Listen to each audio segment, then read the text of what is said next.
Yeah. All right. Good morning. Good morning. Good Good morning. morning. This is Guess What's in My Cup on this early Saturday morning. We are excited to come and have another conversation with you. Our last conversation was so good that it carried on well after we Hmm. were live. And so we're looking forward to having some good content and conversation today. I am Dr. J, Dr. Jessica Ross. I'm a licensed counselor, licensed clinician in the state of Michigan. I'm also licensed in Louisiana, Maine, and Arizona. I focus on sexuality and working with couples. But here today, I'm just the Black girl having a conversation. Okay. So I'm excited to be with Dr. Shelley and Dage, the therapist, and I'll give them a second to introduce themselves.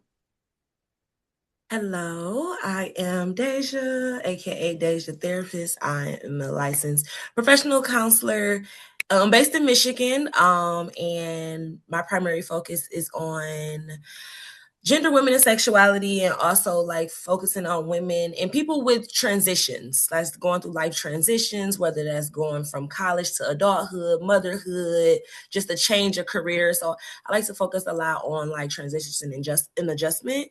So yeah, I'm excited to be here. I'm happy. I'm ready for the conversation today. So yes. Hello, everyone. My name is Dr. Shelley. I am also a Michigan-based licensed psychologist. I help women untangle themselves from the patterns that they needed to survive and build lives that are aligned with who it is that they're becoming.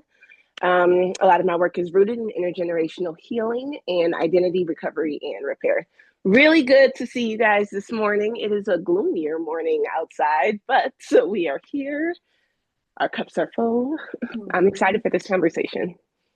Our cups are full. I actually had a uh, coffee, not a coffee, an espresso, a short espresso Oh, this morning. And so now I have my water with me. And so I'm drinking ice water in our conversation today. And it is full. And my hope is that it is empty by the mm-hmm. time and we have this conversation. What are you sipping? I am drinking some black tea. I have a new mug. Y'all see that? Nice. We Okay. love it. 1913. We love Okay. it. Yes. So I'm just drinking some black tea. I need a little energy this morning. I was up early. It does not have any sugar, honey, lemon in it, so I'm drinking it straight. So yeah, hopefully it is done by the end of this. We'll see. Yeah. Hello again, everyone. I am drinking a raspberry tea. Unintentionally, mine also does not have enough honey or sugar, and so mine was less purposeful than it sounds like yours was, Dej. But here Mhm. we are. We are committed. We're in it. We're here. Yeah. Mhm. We are here. We are here. And excited to be here. I have to shout you out, Dej. I saw, on Facebook that you've been doing your workout thing and you've been consistent and you are seeing Okay. improvements, looking good, body on yes. Thank you. Mm-hmm, Yes, mm-hmm, that's why I don't have mm-hmm. any sugar in this. I'm trying to get it together. It's a struggle, but thank you for seeing me. It is a struggle. But I am. I'm showing up. I've been running now. Now that the weather is breaking, I've been outside trying to get outside in I nature. saw that. I was like, are you just Nice. posing outside like after a workout or is my girl running? I'm running. So we outside. Yeah, we outside.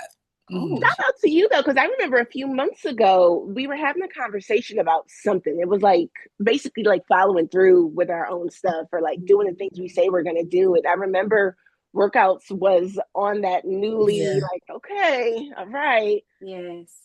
okay, yeah. I've been going strong since January. I started in January. I okay. got a trainer, so now I don't have an excuse. I have to go. I have to Accountability show will up. do it every time. That accountability will Mhm. do it. Mhm. Yeah. Okay. Oh, that is good. I've been working out, trying to be on this 75 hard situation, but yeah, that's how I feel about it right now. You would think after a couple of days you'd be in it, and I am. It's an interesting pendulum that when you're in it, you're really in it, and it feels really good, and then when you mess up, it feels really bad. It is very weird. So, Mm-hmm. but I'm trying to get up to your stage where I'm just consistent and it feels good. So outside of just checking in, we are having a bit of a juicy conversation today. Why did I get married? And why didn't I get married? Like, why am I, not married? And then what was the plan, right? So why did I get married? Why haven't you gotten married? And what was the plan? Like when you started off life and where you are. And so we are all at different spaces and places in terms of what our relationships that have looked like, how many times we've been married or in relationship, as well as if we've ever been married. And so I'm curious, what were your thoughts when you looked at the topic and were like, oh, we're getting ready to get personal?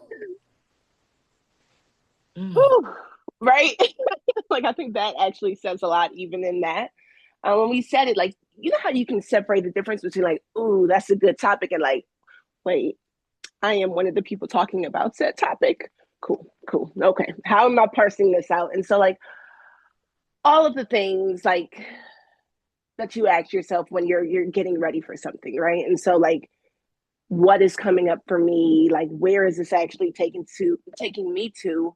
How much of that actually feels not just safe but appropriate to share online, like in respect to like the other players in this? Mm-hmm. And I think all of that was just kind of like circulating my mind. And so I think I was just more aware of like, oh, this one has a few more layers and a little bit more dynamic when it comes to it. Yeah. What about for you, Dej? So I'm not married, of course. So I thought of like, why aren't I married yet? Like I'm 30. I've had a few relationships. What is going on? And honestly, my thought process is, do I even want to be married? Like, I say it like, oh, I want a husband, I want to be married. Like, I do want that. The idea of marriage is like, okay. But then I'm like, I didn't see marriage in my family growing up. Nobody was married. My mom was married. My grandma wasn't married. Probably my great grandma, that's it. And she was miserable. So it's kind of like, then just like seeing people that are married, like in my generation, it's like half of them are cheating or they unhappy. So it's just like, what's happening? So then it's like the spiritual aspect of like God put two people together. So like for me, it's kind of like I'm still trying to figure out I want to be married, I think. It sounds good. So that's kind of where I am with it. Like, and I mean, like I've been open and transparent about like my journey with my child's father, and that was somebody that intentionally wanted to marry me, but it didn't work. So now it's like I'm picking up the pieces, and I'm just like, I don't got time for that again. So I mean, that's just kind of where I'm at with it. Yeah. So it's all over the place, y'all. Sorry, it's all over. Yep. What about you, Jessica? What came up? Where'd your head go? Girl, Tyler Perry. No. So I think similar to you, I mean, similar to both of you. I was in a relationship before I was married. A child came from that relationship. There was talk and thoughts of marriage. I'm in a marriage. With respect to what are you going to say that may or may not impact your partner, because most of the people that will see this, a lot of the people that will see this, know who my husband is, know who our children are. And so, to your point, how do I tell the truth and be transparent, right, in a space, and also hold up regard to the union that I exist, right, the family that I exist as a part of, but also like, how did we get here? What was the plan? Is it going like I thought it would go? Is marriage what I thought marriage was going to be? Or what marriage is, or what is marriage supposed to be? And so, as Dej was talking, that was kind of the question that kept coming up in my head, right? Like, what exactly is marriage?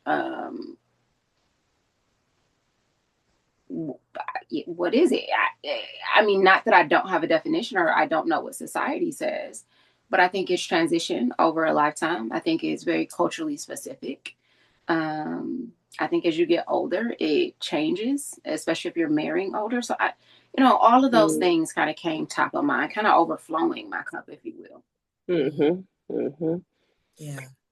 It was interesting because, as you said, like even growing up, there wasn't a lot of like representation, like of people who were married, and I think I had the opposite experience where I saw so many married people, and the quality of those marriages aren't necessarily the thing that were at play. They were just married. People stayed together, and they stayed together for a long time. I remember being in church, and like every what was it? It was some whatever, and they would do this thing where the couple who had been together the longest. So, like, 5 years, and then you see people sit down, 10 years, you see Mhm. people sit down. And so you keep going up and up until you were left with this couple who had been together for decades, right? And so this idea of marriage was something that felt not like, how certain like people will dream about a wedding or will dream about being married. I think it just felt like that's the natural progression of what happens. Like that is the order of things. Mm-hmm. And so less regard as to like whether I wanted it or not, whether like what it looked like to be in one or any of those things. It was like, well, that's what's supposed to happen. Mhm. Mm-hmm. Yeah. Yeah. That supposed to goes hard. The elevator of life, especially when you hit 30. I hear so many 30-year-olds are like, well, I'm 30, I'm not married, or I'm 30 and I don't have kids, or I'm 30. Like, I'm not doing the thing I'm supposed to do or have done by 30. And in my mind, I'm like, 30 is incredibly young. What are we talking about? Like, you still have so much life to live. I understand the biological components, but like, who created the ladder? And why has that ladder not changed as life is changing as it's supposed to? But marriage, to your point, Shelly, sounds like marriage was the equivalent of longevity as opposed to longing, right, for the other person to have your needs met, to have connection, to have solidarity. Maybe in longevity, there was also like financial stability. Like there's outside things that were attached to marriage and not really And commitment, these. like Yeah. this, you have committed, so lock in because like Mm-hmm. this is what it is, regardless of what it is. So do either one of you think, let's go, Dej. What do you think, like right now in your mind, what is marriage supposed to be? Like, if you were married tomorrow, what would marriage look like? That's a good question because I think that my logical side of my brain knows that it's not going to be perfect and like it's going to be issues and you got to work through these things. But then Sure. the other side is like, I want to marry somebody that I'm going to be happy with. Like, I don't like it's because it's like you said, the thing of like people getting married. Like, so my child's father, his mother and father are married. So his take on marriage was different. Like, we got to just get through it. We got to get married. We got to, this. I don't care. It don't matter if we going through it. We can work it out. Mm-hmm. But I'm like, on the other end, not coming up from that strong marriage background is like, I don't know. That's like we going into it with problems. Like, no, I don't want that. So, like, part of me is like, marriage looks like your person, somebody you mesh with. I know it's going to be conflicts here and there, but like, at what level is too many? So yeah, that'd be the that's question. kind of what that's what marriage like. It's like finding a person that okay, you get along with, you mesh with, y'all work well with each other. Y'all gonna run into some stuff because we just human, but it shouldn't get past a certain threshold. Like, but that's so hard to like look for in real time. Like, I don't know It is. And Latrice says, after 10 years, I've come to realize marriage is exactly what the people in it make of it. However, we don't find that out until we're exhausted from trying to live up to what it's supposed to be. And so both of those points is, and I agree, it's my philosophy when I'm working with folks is that there's this understanding of it was supposed to look this way. It's supposed to mirror other relationships. There's, like you said, he's trying to mirror his parents' relationship. You're mirroring what you didn't see. And the reality of it is what marriage is what the two people in it intentionally, highlight that word, design it to be. But most of us do not go into marriage intentionally with very clear agreements, and with the understanding that those agreements will change and shift over time as we change, right? And so I think about this idea of like, we take these vows in marriage, but what are we really vowing to, as opposed to like, you know, in sickness and health, like these are very large, broad concepts, as opposed to like, here's what I'm agreeing to in my relationship with you. Here's what my threshold is. Here's the conflict that I think we can work through. Here's, you know, what I can't. And to be fair to your point, Dave, like, I don't know. I don't know that you know your threshold until you hit it in some circumstances. Yeah. But marriage has to be with the two people on purpose, designed it to be. And most of us are not going into marriage doing that. We're not designing our marriages. And so if we're all then sticking to this script, if it feels like, oh, this is what it's supposed to, and I think if you bring two people into a marriage together, like, this is what it's supposed to look like, is going to look different in those two people's heads. And so they're both like creating or co-creating this thing together, but with the very different ideas and ideals for like how it should look, what you should be doing, what I should be doing, what does this look like together. And I'm curious just like how many marriages have not had the space to be able to be what they could be, because they're so like trying to fit into this thing of what it's supposed to look like. Yeah, that constricted view of I'm supposed to be a particular kind of husband, or basic example, husbands provide, wives, care for the home. Husbands are sexually, I don't want to say aggressive, but, required to yield that. And women are required to be sexually passive and show, like, all of these different narratives that we walk into. And some of them are generational, racial, cultural based, with like, you do this as a husband, you do this as a wife. Those shit's gonna kick your butt every time. Every time. I'm wondering for you all, some lessons learned, right? Like, we're saying many of us walk into marriage with preconceived notions, and we later find out that those notions are actually more harmful than helpful. We then have to reinvent ourselves, and then reinvent ourselves within our marriage.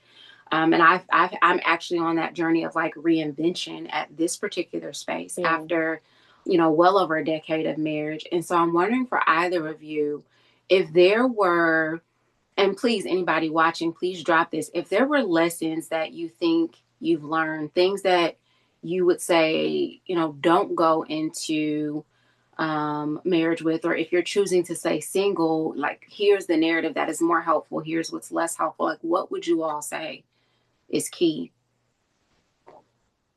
I think that, so this is like a two-part. I feel like my first instinct is to say, don't, and this is for me, don't go after potential. Like, don't go after like, okay, this person they can be this, and they have not showed that yet. Like, that is like going in kind of almost like romanticizing and building this fantasy thing of what you think they can be, but they haven't necessarily shown it, or they only showed it one time. Like, but this is not a consistent behavior, a consistent thing. And then the other part of that is, once you express something, if the person is not willing to fix it or change or compromise or like be selfless and say, okay, basically come to like some type of compromise with it, I feel like those are indicators that this is, for me, probably not going to be healthier work. Because if I'm coming, and I'm not trying to change, but if I'm coming to you and you're not even willing to, how can we come to some kind of agreement or understanding? And that, to me, is like a negative pattern that will continue to go on, like my experience. So those are things I look at personally, like dating, and like in that I would want in a partner is someone who can compromise or actually care about like how life and how my experience is being shaped. So I'm a jump. I got it. Y'all know how I feel about compromise. I know. So listen, because here's the thing, and tell me if I'm wrong, okay? Because what I hear you saying, or what I'm going to interpret and then try to push on, is like this idea of if you have a need, right, and you bring that need to your partner and your partner is consistently unable to meet that need, then you have to then make a choice about what comes next for you. Are you satisfied? Do you stay in a situation where your need is not met, where you are not seen and heard and valued in a way that's important for you? Or do you shift? Like, that decision is on you. And so that's what I'm going to like say as to what I think, like you mean by compromise. Is that accurate? Yes, like that's why not necessarily compromise. I think it's just the acknowledgement of being selfless in that moment. It's not always about you, like being entitled. Like if I come to you and say, hey, I don't like when you raise your voice, and you like, well, this is how I talk. Like that is like, okay, but if I'm, and I understand the trigger is mine, but if we're trying to build something and I'm saying, hey, I don't like when you raise your voice when we are in a disagreement, and you like, well, this is just how I talk. I talk with passion. I don't care. That is like, okay, you don't even care about how I feel. Like, I understand that is my trigger, but it's like, if we're going to be together or we're going to be friends or whatever it is, that should be considered. Like, that's how I feel like that should be considered. Yeah, I like that better, because the reason I want to untangle that is because when people hear compromise, they hear, and this is general public, right? They hear, I should put away who I am and what I need in order to show up for you. Okay. And I think that's what people consistently, working with couples, they consistently come and say, well, they want this, I want this. And so I compromise and allow them to do that. But then they're resentful over the years, versus what you're saying, which is, hey, I brought something to you. I need you to consider it. And if you can make adjustments, do so. If you can't, let me know, and then I will make choices. And that opens a new set of... Yes. Yeah. Yes. But so you are consideration. For that. Yes. Okay. And so then online, we grow. So online, Latrice says, we grow so much over those times, and those thresholds change as we change. Modern marriage is so hard because navigating the longevity and the change is a new concept. She says her lessons learned is believe them, similar to what you were saying, Dej, the first time. Monitoring how they navigate conflict, inconvenience, frustrations is the most important behavior to monitor, because you want a partner that can collaborate in handling all of those things as a team. That partnership thing, like, what does it look like to be in a good partnership with somebody, is such a strong point for me. And I don't think I knew that at 21. And that's when I got married the first time, right? And so I was 21 years old. And if I think about it, and even going back to your initial question, Jessica, about what would you offer, what would you give? I think I might have shared it in one of our other episodes when we were talking about kids, right? And I was telling you, no, we went into this with a plan. And so, I was 20, getting ready to turn 21 at the time. And I think about it now, I'm like, sweet Mercy, you were so young. You were so young. And I think about my mindset at the time was like, oh no, I know how this is going to plan out. Because if I think about how I am as a person, I am a planner. I am like, okay, if I know it's going to go here, I like to try and skip steps. I don't mean to, but I like to try and skip steps. And I think doing so, my 30s have taught me, girl, the steps are the steps for a reason, because there are things you find out, there are things you experience, there are ways that you grow between here and there that you're not giving yourself the ability to, because you think you can fast forward to the end of the book. And that's not, it just doesn't work for my life. And so what I realized I was doing was more mapping out my life. Okay, well, I'm graduating a semester early. Grad school doesn't start until August. This feels like the most ideal time to X, Y, and Z. And so it was very, I can't even call it logical. I think it was very logistical. And so really being able to okay, this is where it fits in. This is where it makes sense. This is my bottom line. And this is how I get there, with less regard to how do you feel in this? Is this what feels right for you? Do you enjoy this dynamic? Is this something that feels like you can spend, or is it just, oh, well, we're together and I know we're together and we're going to stay together? Because that I think is something that, if I think about even my mindset around my life in general, that's a lesson that keeps, every time I try and step out of it, it keeps yanking me right back. Yeah. So if you're just joining us, we're talking about marriage. Why did I get married? Why did I not get married? And what was the plan, right? Have things gone according to plan? We are all at 3 different spaces. I had a previous long-term relationship, a child in that relationship, and then later got married a little bit later in life. And I have been married going on 13 years this year. Dej is currently a single parent and came from a previous long-term relationship. And then Dr. Shelley, previously married, a child from that marriage, divorced, and then now in a current marriage. What is it, 3 years now? Yeah. What year is this? 26? Yeah, Yep. 3 years now. So we're all at very different stages and very different places. And we're really wanting to get an understanding of why you are where you are and why you're not where you thought you would be as it relates to marriage and relationships, and whether or not it's a value you think is important for you. Mm-hmm. And part of what we've talked about so far, like, these are the lessons I've learned. And I think for me, who you are at every stage of life is going to change. And so I think when I initially went into marriage, I went into in the marriage with this idea. Everyone talks about, or not everyone, religion talks about being equally yoked and being one, and you're one, and you're one, and you're one. And I have learned that there's a flaw in that design, because it doesn't allow me to be an individual where appropriate. And it, not a flaw in the design, a flaw in the interpretation for me, because there's this idea of, as you all have talked about, partnership is important and necessary. And there are places where we have to do well as a team.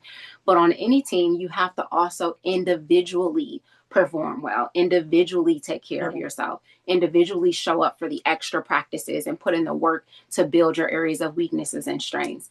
And so if I don't do that individually, then how am I contributing to the team as a whole? And so for me, I think there's this loss of individuality when you enter into a marriage based on preconceived notions of what we think marriage should be.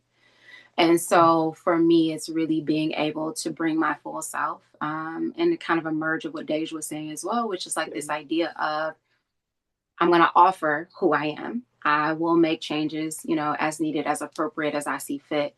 And when I'm no longer willing to do that, then I have to make a choice to shift, right? And you get to make a choice to shift in the same way. One of the comments online says, I think we need to have an outer body perspective on what it's like to be a partner to me.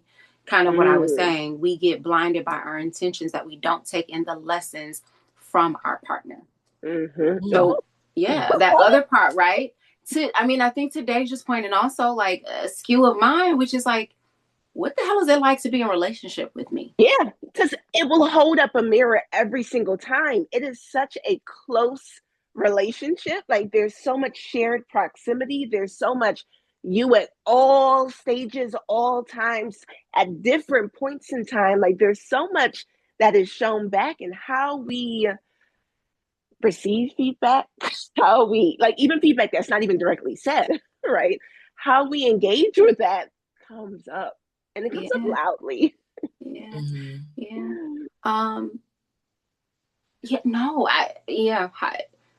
What do you each think that, if you're dating somebody right now, or again, we're in marriages, be honest. I'm gonna call y'all on y'all shit. Be honest.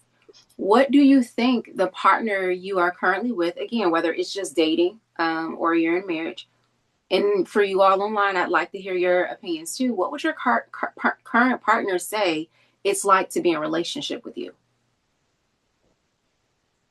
Ooh, child. So if you're watching, what would your current partner or a partner you have dated, been married to, or in a relationship with, what would they say it's like to be in a relationship with you? And be transparent, be honest. Oh my God, why do this have to come up? I would say critical.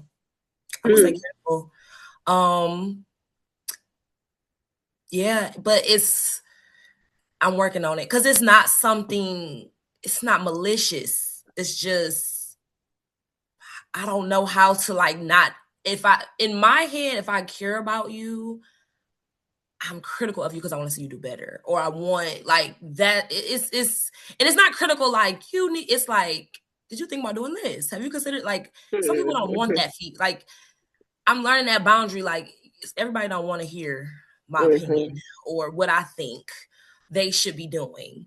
But I'm also very supportive, like Mm-hmm.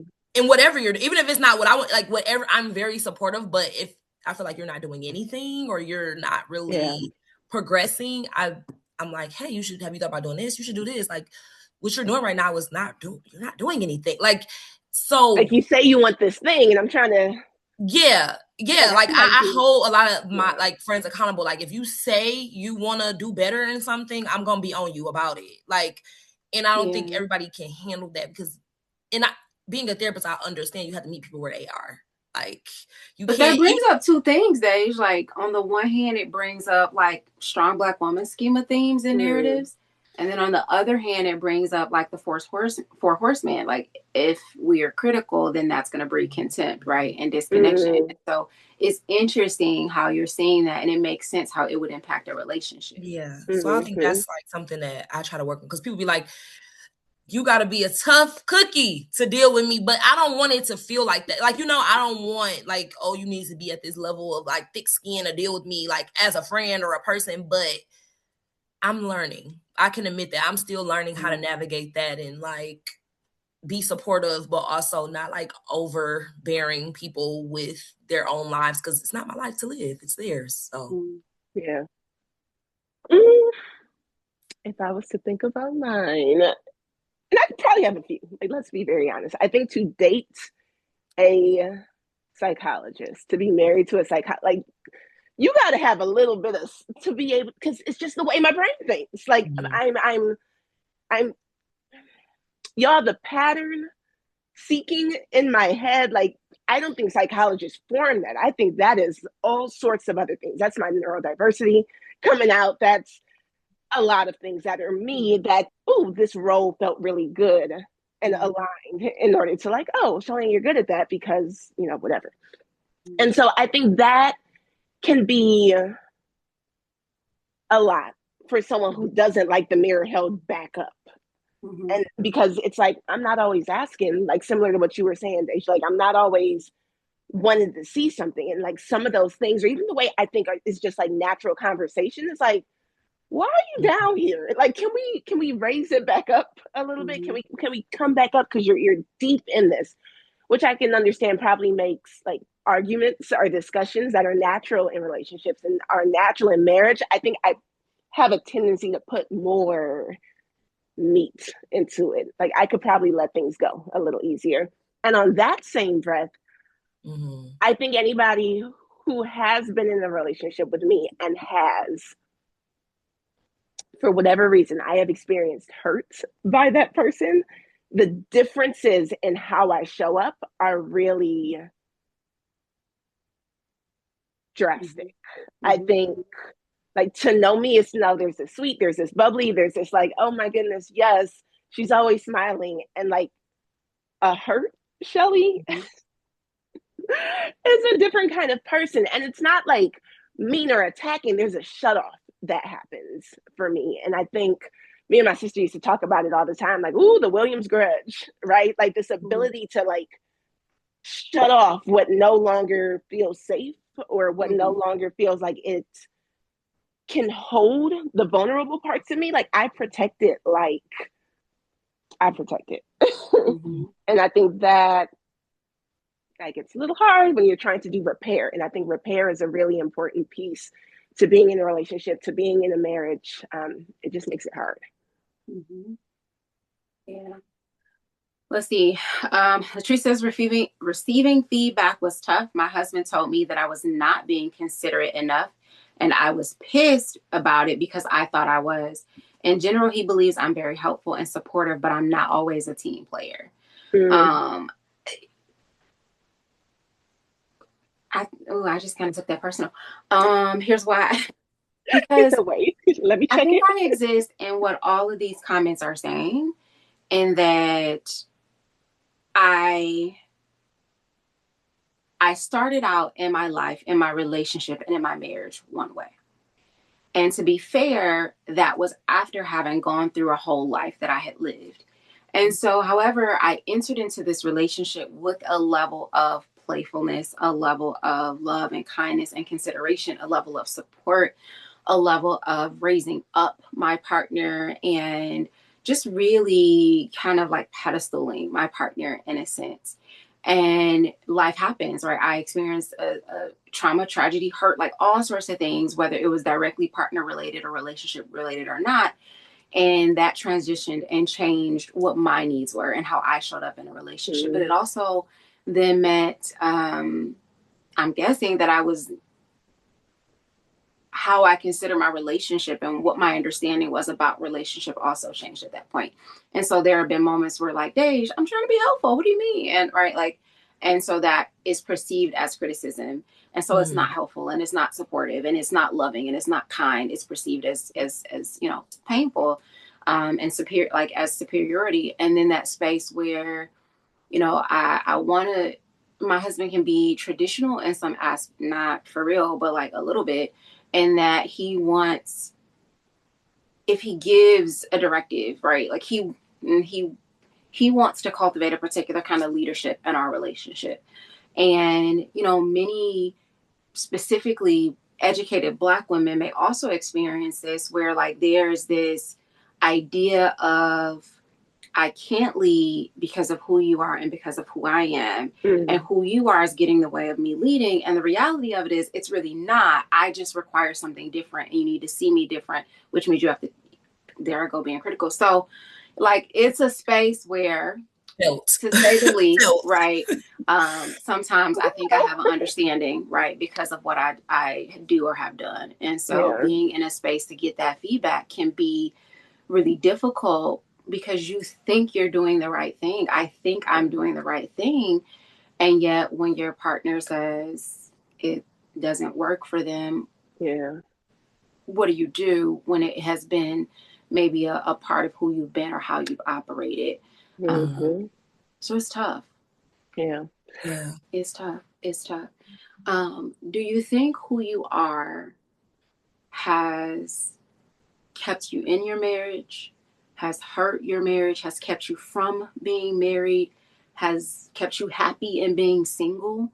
Like, how does who you are impact whether or not you're in a relationship, and whether or not you are happy, joyful, pleased in those relationships, or not, you know, in a relationship with yourself?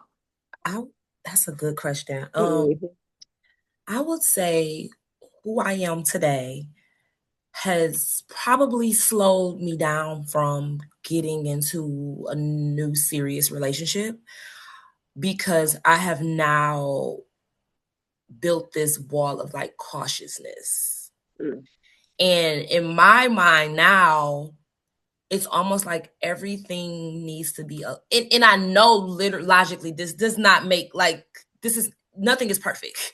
But now it's kind of like I became critical of myself. Like, okay, I can't get in a relationship because I want everything between me and my child's father to be like, I need us to be in a good space. I need everything. I don't want us to be arguing. I don't want to bring anybody into our drama. I don't want like, and it's like, you're depriving yourself. Like, nothing in a situation, the issue is not even that big. It's not like crazy DV, nothing. It's nothing like crazy. It's just like, now it's like, I want to be like in a certain space when I go into the next thing. And it's almost like I have this fear of like bringing baggage into the next thing. So I'm just like, you know, I'll just play surface level, date surface level, be surface level, because it's too much baggage. But I don't even know if it's really like it's probably not even that deep. But like, for me, it's now I became critical of my own situation, that it's almost like I feel like I can't go into another relationship until I'm like perfect. And I know that that's not real, but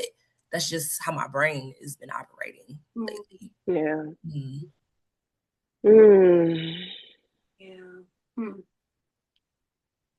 For me, I think I'm in the process of still trying to figure that out. If I think about like where I'm at right now, me, like, you know, if who you are was kind of the question, me feels like she's changed. And I am trying to figure out what this version then looks like.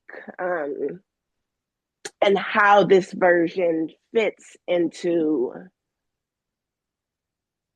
like the current dynamics of our marriage. And I think that is tricky because, I mean, just being really transparent about it, like who I was when we first started dating was very different. Like Shelly in her 20s was struggling with a lot of things that thankfully 30s came and said, nah, girl, we don't play like that anymore. Like there was a lot of stuff that I showed up in and as in my 20s that was like devoid of me. And so, like, where was Shelly? You know, can't really find her because, like, the goal was either one, make it work, stick to this plan, or be who people needed me to be. And I won't even say that that's just in marriage. Like, that's in a lot of different relationships. That's in work context. And so, there was this chameleon nature that was just so like, okay, I can bend and break and flex and whatever to show up in this way. And like the last few years have been like, girl, that is exhausting. Like that is too much. And if I'm going to live the rest of my life, I can't do it that way. And I think there's something really challenging about when you are in that space in your life and you are already married, because now it is working with somebody else. And similar to what you were saying in the beginning, days, not days, well, both of y'all were saying it low key, was okay, if I'm understanding who I am now, if I'm bringing some of those things into this space, one, I have to be aware that this wasn't who you like, this wasn't who you expected at a certain point. Like there was a different version of me that existed even in that. And what does it look like? And are we both willing? Are we both wanting? Are we both prepared to like let this shift? Or are we wanting to hold on to what was? And the reality is, like, I don't even think that exists. Yeah, yeah. I can appreciate that and kind of feel that in a very embodied way. Dave, to your point, Chase says that's my fear, bringing baggage into the next relationship. And to be fair, y'all, you are going to bring something into your relationship. The question is, can you acknowledge it? Do you know how to deal with it? Have you started to understand how to regulate, how to manage it, how to present it? We all bring stuff. And so, it's, are you methodical? And are you strategic about what that looks like? I think as I think about marriage and relationships and me, and, it's a space where, what comes up?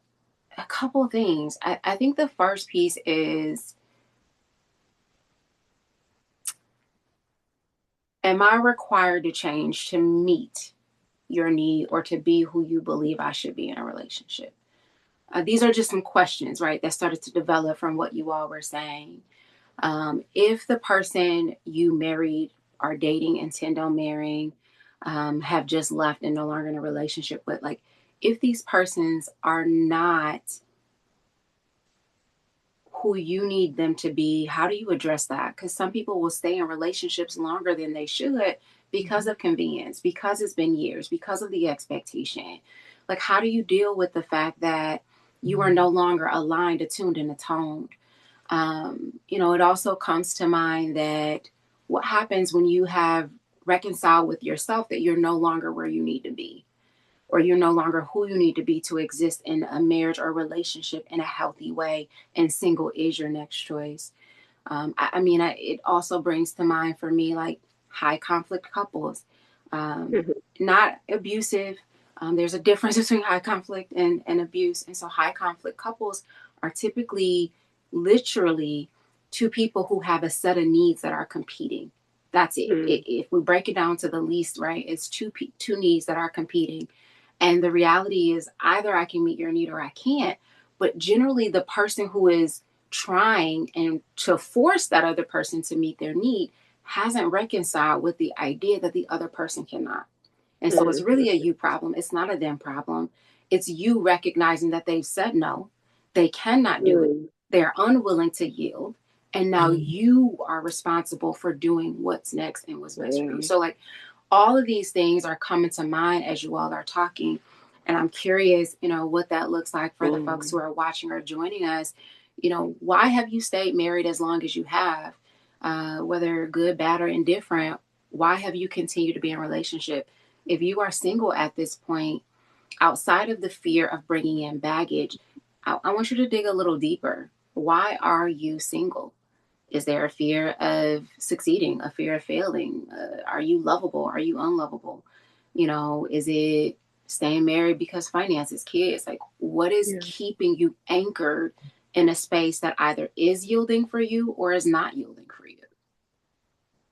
Yeah. You know, so it brings up a lot of different concepts, things, and thoughts. Here's any questions out there too. We'll go over some questions. We have like a few minutes left, and so if there are any questions or things that you like us to, you know, speak on, address, throw them in the chat so we can, you know, we can speak to those. Well, any other thoughts that are coming up for you, ladies? I think the only thought when you were talking is, and it kind of was going to my point earlier about how do you know, even though you may go through a rough patch, like how do you know what's just a rough patch and versus it's time to walk away, or okay, where's that threshold? Like I feel like that a lot of people, especially in my generation, like I feel like a lot of younger people are dealing with that, and because a lot of people got married young, like you said, 21. A lot of my people I know, they got married 23, and by 28, 27, they was divorced. And it's kind of like, when did they just throw in the towel too quick, or was it just never meant to be? Like, you know, so I think a lot of people struggle with that.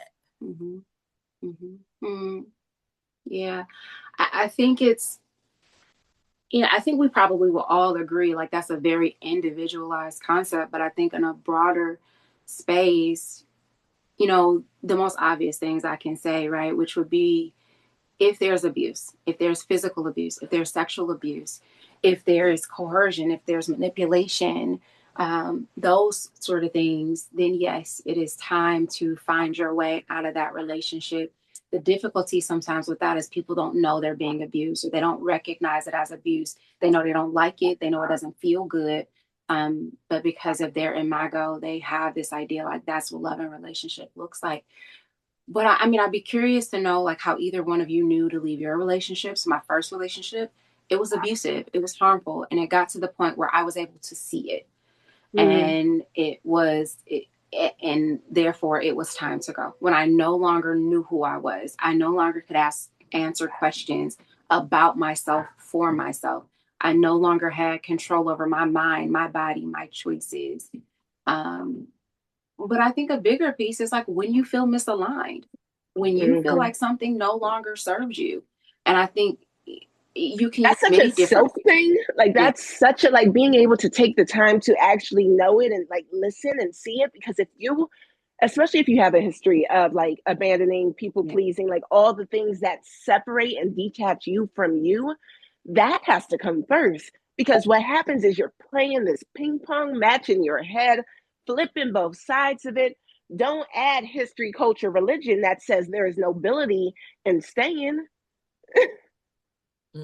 Because then it feels like, ooh, because it's not the worst of the worst, well, I have to, or I'm supposed to, or okay, well, if I can think of a version of this where it could work, and it goes back to that potential that you were talking about, Dej, where it's like, okay, I've never seen it, but like, I know what it would look like.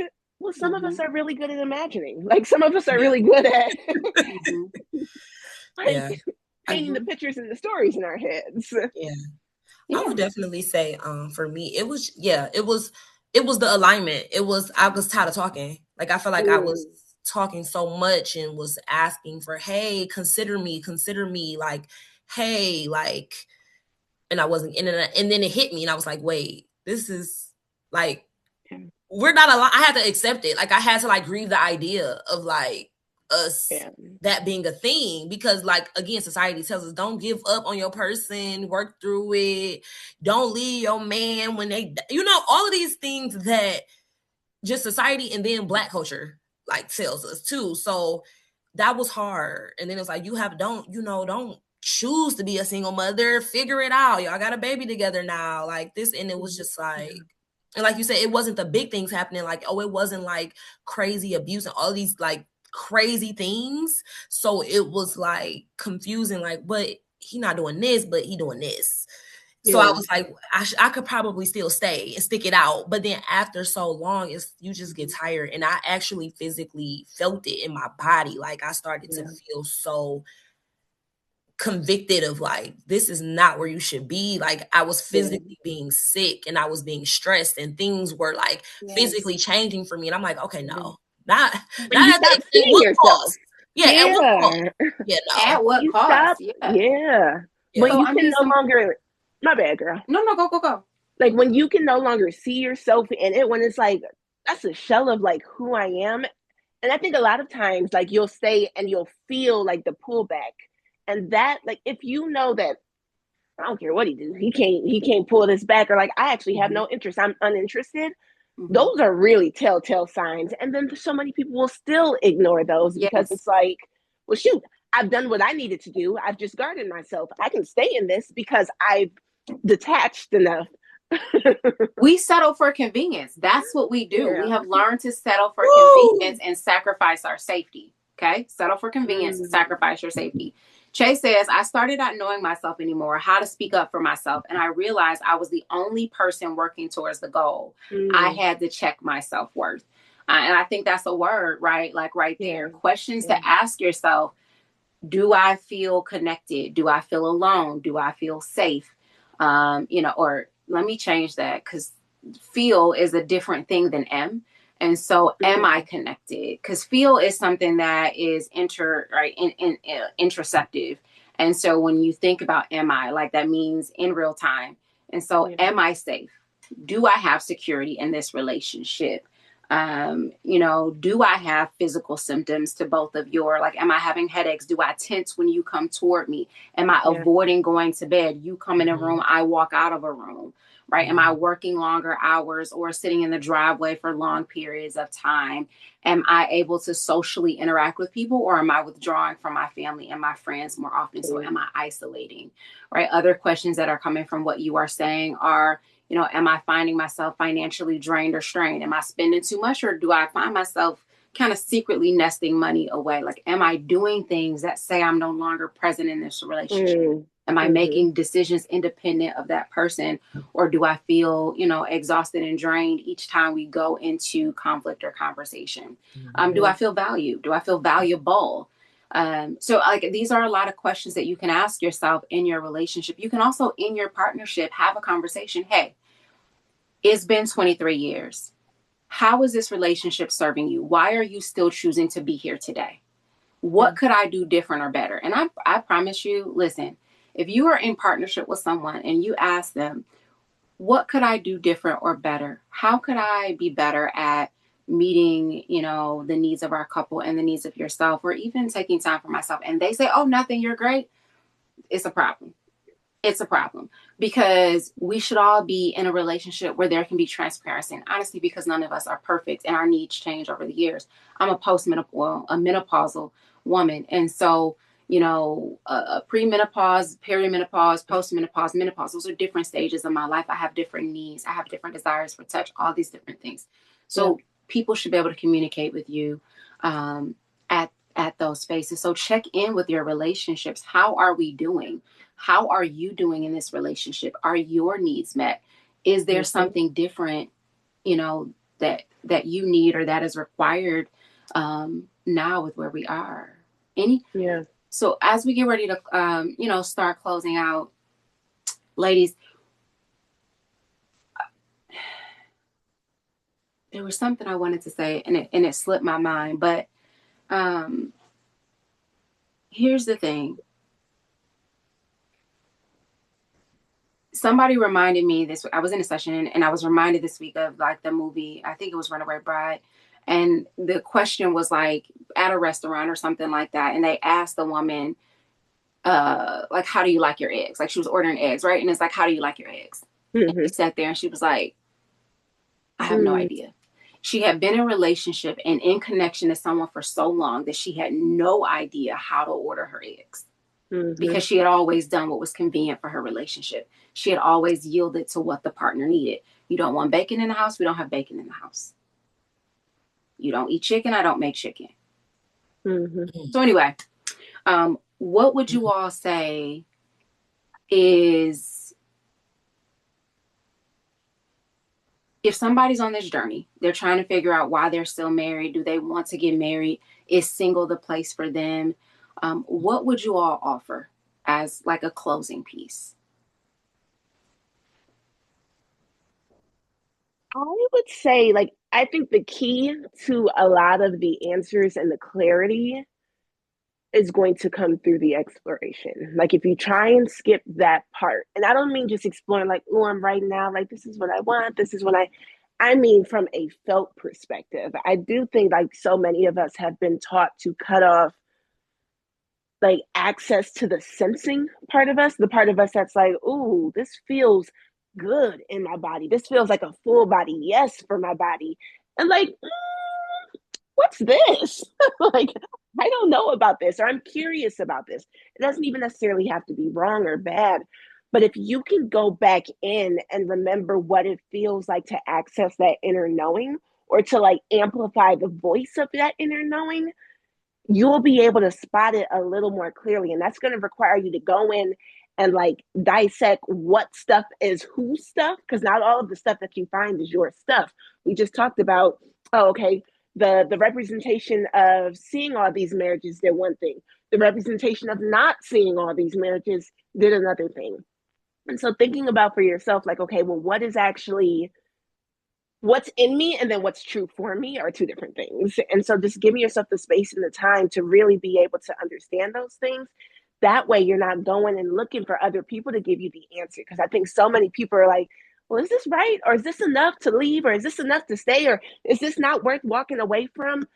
Nobody can give you that answer. Nobody can give you that answer. Mm-hmm. Yeah. That was kind of like the first thing that popped, like when you asked the question, it was like dig deep. And like with that, like really, even though like I'm asking these questions, right? Like me right now asking like, okay, what is the threshold? What is the, how much is too much? But I think the answer is so individualized, and you have the autonomy to create how much is too much, or like you can feel how much is too much. Like you have the answer. No one else can tell you, because they'd be like, oh, everybody's is going to be different. So I think that really asking yourself, am I okay with this? Am I going to be okay with this for the rest of my life? Like if nothing changes, am I okay with it? Are you content? If nothing changes, are you content with this relationship, with this person, and this connection? And I think that answer will at least start to unlock a lot of things. Like if the answer is I'm not okay with this, then we need to start looking at, smaller parts and saying, okay, can things be changed? If they cannot, then it's time to like exit stage left. Right. So yeah. And I would say, Deja, that also applies to being single, right? Like, am I okay with this? And if I'm not okay with this, right? Let's not leave it that way. Right? Like, oh yeah, ask it, right? Because many of us are single, hurrying up, trying to get in a relationship, single. I'm gonna be single forever. That's it for my life. And so I think that applies, right, to that too. What I will offer, ask yourselves a couple of questions individually and in a relationship. I love partnership practice. And so in partnership practice, it would be, hey, I want you to write a definition of marriage. I'm going to write a definition of marriage. And then I want to compare what we have. I'm going to define husband and wife. You define husband and wife. And I want to compare what we have. Or boyfriend and girlfriend, let's compare what we have. I would do the same with words like, well, what is love? What is respect? What does, compromise or agreement mean to you? What are your expectations? I hate those, but you people out there, that's what y'all do. Y'all have expectations and y'all compromise. So it is what it is. Right. Like I would have this opportunity. I personally believe that if you are in relationship with yourself or in relationship with another person, you should have regular meetings with yourself and then with the partner, self-discovery, dig deep opportunities like they're referencing of I spent a day with myself. I asked myself all of these questions. I took time for discovery. Here's what came up for me and here's where I am. And then bring that to a couples meeting. I believe a couples meeting at minimum should be one time a year that you all decide to sit and have like this full opportunity. And individually, if you are single, there should be one time of year where you commit to doing a full assessment of where you are, what you are, Yeah, and where you're going. So hopefully that has filled some of your cups and you were able to take something away from this conversation today, with the words that we're leaving you. I think the biggest thing that we're all saying is dig deep, listen to your body's response to what is happening in your environment, honor that in respect to your own voice. Am I missing anything, ladies? Definitely just go at it with curiosity. I think, especially if you have that history, like curiosity before action, because we can feel in the leap. Like, hold on, slow down. Yeah. Yeah. And I will say Latrice is on. If she's still on, I would say drop your site in the chat. Latrice does great work around marriage, couples, and relationships. Oh, nice. And so, great person, great resource. If you're looking and thinking about exploring that, I believe she has like a workbook or, a couple things that she's developed to support, couples and people on that journey to relationship with self or relationship with others. And I think that's helpful. Again, if you're interested in doing any of that kind of work, we all serve different purposes in this space. Where I work with couples, Dej works with individuals at that transition point, and and Dr. Shelley really women at larger with larger life experiences looking to develop over time. So we appreciate you all joining us. If you are in relationship with yourself today, that is awesome. Explore it, plan it, dig deep. Peace and love. My cup is, y'all, I didn't finish my water, but you know what? Let me do that right quick. It's a little bit left. It's less than half. But... right.